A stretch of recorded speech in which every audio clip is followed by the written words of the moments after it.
Hey everyone, this is Louis7, and I have been thinking about the update 28 War of the Three Peaks in the Lord of the Rings Online, and I kind of got this idea that the update and mini expansion is very weird, and it just has some unusual things going on about it that I wanted to talk about in this video and share with you all.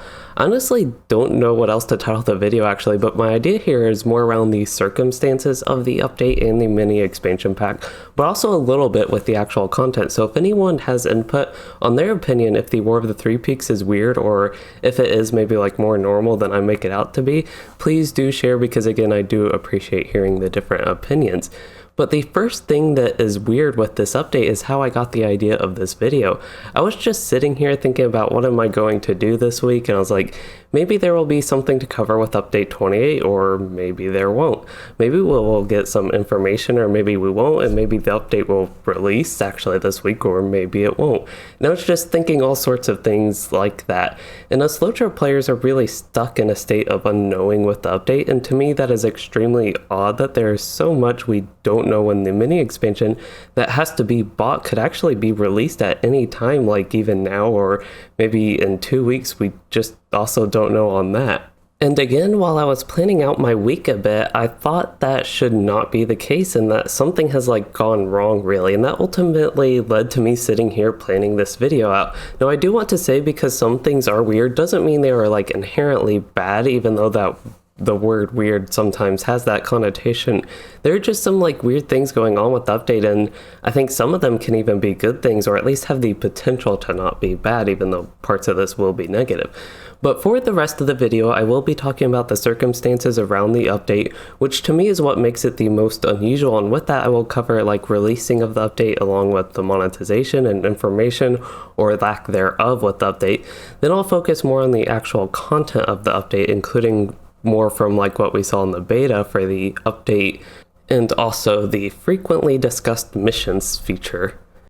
To begin, Update 28 is being monetized in a brand new way and a unique way as a mini expansion to start off. The actual system for this is just like regular expansions. There is a base edition that includes the content of the update, and a collector's edition and an ultimate fan bundle. Both of those we don't know for like 100% sure anything in them besides that they contain the content of the update, but after that it is up to us players to infer what they may have based on like previous expansions, so like Mordor and Minas Morgul, what those contain, or just actual content from how it appeared throughout the beta. We got a couple hints with mounts and that. But I must say, this isn't necessarily a bad thing that we have these bundles, but because it is new, with it being a mini expansion, especially with us not knowing exactly what each edition contains, it's still a bit of a weird feeling, at least for me. Another new thing that is odd with the more negative side for this is that because it's labeled as a mini expansion, VIP subscribers, or those who do consistently pay money on the game, we do not get that included with the subscription, unlike regular quest packs, which is what all the non-like expansion major content updates have been in the past. So one thing that at least to me would make a lot of sense is that because it is a mini expansion, which is between like a quest pack and full expansion, maybe it would be available for LOTRO points in the LOTRO store right away, kind of for that middle ground, so subscribers can, and even other players can buy it that way, maybe with saved up LOTRO points. So Standing Stone Games unfortunately decided that would not be the case, and for anybody unfamiliar, Standing Stone Games, they are the developers of LOTRO.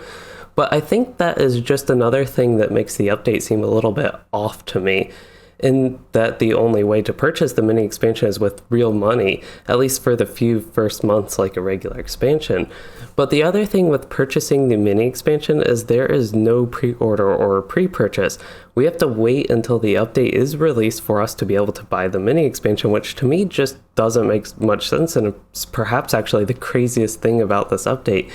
And as I mentioned, we also don't know what each edition contains until, again, the update is live and is available for purchase. I personally, again, don't understand this choice with the monetization. I don't know if it is a tactic to increase sales on release or what, but to me it seems like it would actually only negatively affect sales, if anything. So all that is just super weird to me, and a lot of the monetization choices and purchasing choices just don't make much sense to me, at least I guess is the best way to put it. But as far as releasing of the update in general goes, I also find it a bit odd that we don't have a good time frame for when the update could release.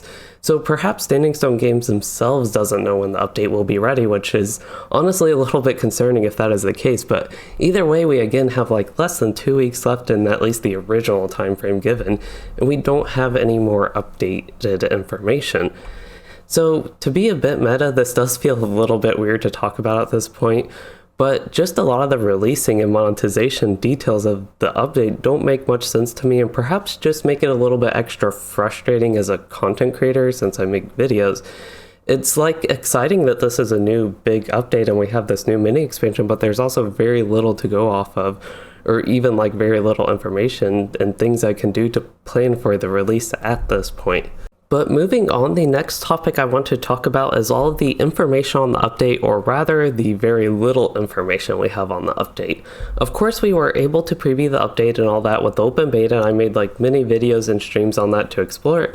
But outside of that, we basically have no information on this update, besides that there are going to be like 3 editions as discussed earlier, and that it would release in October. But to start this section off, and what really led to the lack of information and communication topic being a significant odd part of this update, is that the first beta build we were given basically no information on the purpose of the beta and didn't even know what it did or did not include. Eventually in later builds we did find out a little bit more, and that was fixed, but I thought we should have known from the start with that, and I made a whole video on that topic with how the beta was off to a rough start largely because of that. But this really led to the biggest thing, and perhaps one of the most weird things I have for the update, which is we have no information or input from developers or anybody on the LOTRO team about anything in the update. So I don't know if this is just me, but I do appreciate when people who actually like work on the content for the game share some of the information surrounding it. Like, does anybody else remember when we would get developer diaries about various things in LOTRO, like new systems and such and updates? And I think these should be a 100% standard thing. And I guess when we had those, I just took them for granted all those years back in the day, because it was just like an expected thing for the developers of LOTRO to write these dev diaries. And we have nothing like that with Update 28, or even some of the more recent updates in LOTRO. It'd actually be unfair to pick on Update 28 specifically for this. But for anybody unfamiliar with the dev diaries, these would be released a couple weeks or even a couple months before the actual update released, and would just kind of talk about the changes coming in the update or a new system, or just like any background information on what is going on with the update. And these served many purposes, and one was to inform players of what was going on. Another was to actually build hype for the update, so players were excited for what was to come, and would actually, like in this update, we could be excited to spend our money on the mini expansion, but a lot of players, including myself, are just super concerned. Anyway, again, we have nothing like that for Update 28, even though we have a new major system even with the missions. And we even have a new release type being called a mini expansion. So on top of that, we have a new raid and new instance. So all of those could be great topics for dev diaries that I am sure LOTRO players would love to read about and would really appreciate it. For me personally, it would also ease my mind, and it would make me less critical of the content in the update. Like, I would have fewer critical videos, I'd have more praising LOTRO in the update if I actually did have some background information on what was going on from the developers' points of view. It would also create, I think, an interesting discussion between perhaps the players and developers. Anyway, I'm going on and on here, and to be honest, I think I'll save that for the rest of this topic for another video. The point for this is I really just think the circumstances surrounding the update would not only be better, but also less weird if we just had some information on these things. Alright, so I need to take a breath and calm down after that, and then we'll move on to the next section, which is about the content with the update. So first off here, this is all based off the beta experience, so things can definitely be a little bit different in the live release, but it'll probably be mostly the same. And just to briefly talk about it, I don't think there is much odd about the new instance, and I don't really have anything to comment on with the raid. From what I saw, I actually liked a lot of it, and it continues, at least from my experience, continues a lot of the themes seen in Update 26, The Wells of Langflood, and the Minas Morgul expansion with in-game group content. As far as the zone goes, though, importantly, I did not do any questing in the beta. I saved that for the full release, but I did explore the zone. And just from my exploration journey, I thought the zone was a weird zone, but for once in this video, I do mean weird in a good way, actually a very good way with this zone. So the zone looked like it had a lot of potential to maybe be like an Iron Hill style zone, where things aren't cluttered or like cram-packed and there's actually like room to breathe, especially while questing. So there are a few mega structures with more dense and like concentrated enemies that I expect quests to take us to, and I am not sure though if there would be much to do in the wide landscape, but either way, I think this zone just really has the potential to offer a great questing experience with its very unique landscape and design. So even if that seems weird for me, I am definitely looking forward to the questing. But moving on, for the bulk of this section, I want to talk about the missions, and for anybody unfamiliar, I did make a whole video giving a critical review of the mission system. But there is also a lot of weird stuff in the missions to cover for this video. First off, again, we have no information from Standing Stone Games End on what missions are supposed to be or what purpose they have, which for a new major system in the game, this is really weird, and honestly to me, it makes it seem like a minor system because we aren't given any input, and it seems like a system without polish or plans to keep using it in the future, which I don't think would be a good thing, and at least for me was not the idea I got from the previous discussions, especially with it being like a major feature of the mini expansion to make it what sets it apart from being a regular quest pack. So all that just doesn't really combine well and doesn't make much sense to me, and is definitely something that makes the update seem odd from this point. But anyway, we definitely covered that enough with the whole lack of information and communication. So the second thing here is the lack of rewards from the missions. So this is what I am most critical about with the missions, and that is because I think it is super weird that the new system in the new zone for the new endgame gives very little rewards, and by far and large is mostly cosmetics.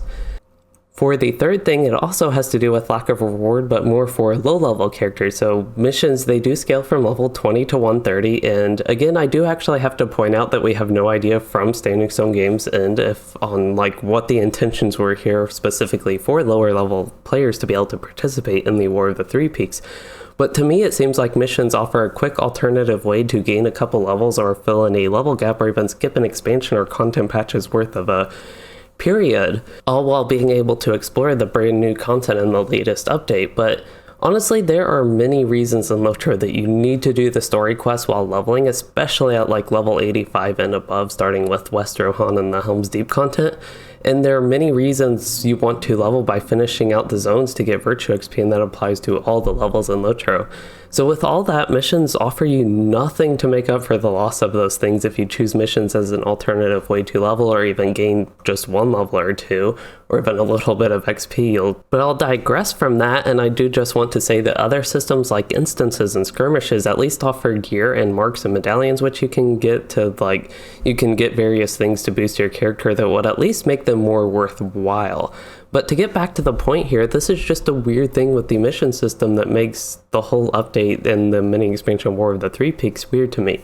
But the fourth and final weird thing for the missions here is the actual content themselves in them, which is weird. But again, this one isn't going to actually be weird in a bad way, but some of them are a little bit inconsistent with how strong mobs are, so a little bit inconsistency in the difficulty and some bugs there. But some of them take you to unusual areas, and some are like super simple, kill 10 mobs, while some make you actually spend a lot of time picking things up, and some have you do multiple steps. So it's something, for me at least, to look forward to, exploring all these different missions, seeing how some of them are, and all that sort of stuff. But yeah, just picking up on all those weird things I actually think would be an enjoyable thing for me to go through. But anyway, it's still just like kind of unusual, I think, with the missions and how different and varied they are with the actual content, and it is definitely a unique system is where I will leave that. So that is actually all I have for this section, really all the topics for this video. But actually, I do have one more thing to tack on the end here that I remembered after the original recording of this video, so I'm going back and putting this in. But we also have no idea if the missions are coming to the legendary servers, because missions, they do go from level 20 to 130, and if it is like update 27 with the Great Wedding, which I think that went from like level 10 to the cap, but The point is that dead scale from up to level 130 to levels below that, we did get that on the legendary servers, and it made sense with that. And I think this would also be a great addition, the mission specifically, to these servers to give them something new but still level appropriate.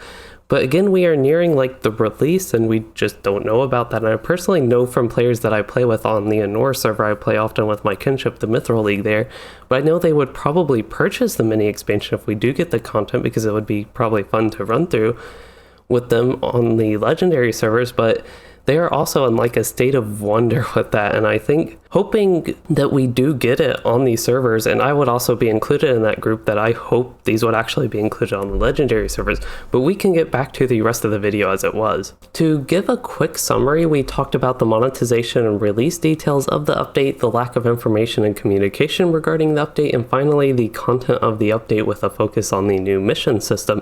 And with all that, I just think this is a very weird update, and again, that is the title of the video because I just don't know what else to think with the update.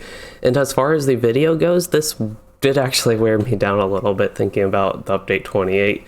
But I hope you all did enjoy it, and if anybody does have any input on if they think the update is weird or bad or good or something else, please do comment. I do appreciate the input, but if you did enjoy the video, please consider liking and subscribing for more or becoming a channel member to support the content, and thanks for watching, everyone.